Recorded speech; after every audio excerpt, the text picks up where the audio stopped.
শনিবার সকালে আসানসোল মহিশিলা কলোনির বয়েজ স্কুল মাঠে রক্তদান শিবিরের আয়োজন করা হয়েছে।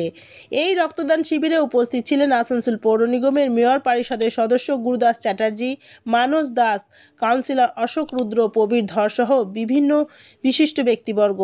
গুরুদাস চ্যাটার্জি জানান, বিসি কলেজের ছাত্ররা আকস্মিক দুর্ঘটনায় মারা যাবার পর তাদের স্মৃতির উদ্দেশ্যে 6 বছর ধরে রক্তদান শিবিরের আয়োজন করা হয়ে আসছে।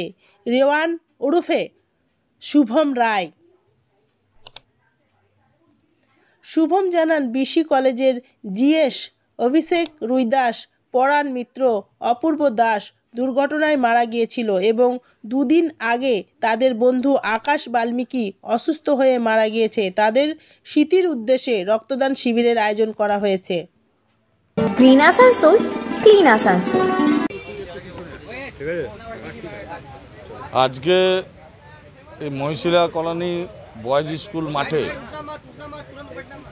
প্রত্যেকবার এই নিয়ে 6 বার হলো যে রক্তদান শিবিরের আয়োজন করে থাকে রিয়ন এবং তার যে টিম তারা, আর যাদের উদ্দেশ্য করে 4 জন যে আমাদের কলেজের জিএস ছিল যারা মারা গেছেন তাদের উদ্দেশ্যে।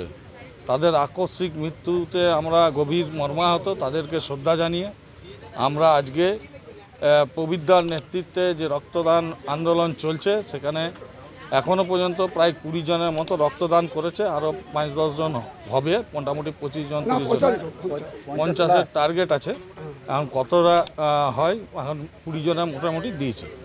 তো মানুষের পাশে দাঁড়ানোর আমাদের যে ছাত্ররা এটা করে থাকে।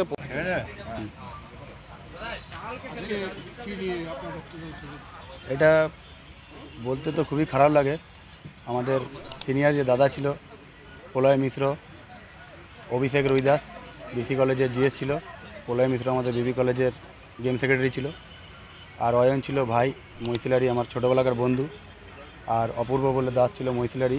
সব অ্যাক্সিডেন্টে। আর সবই দুঃখজনক। আরও একটা কথা যে আমাদের দুদিন আগে আমার নিজের ভালো বন্ধুকে হারালাম। একসঙ্গে গেছিলাম ঘুরতে, আসার সময়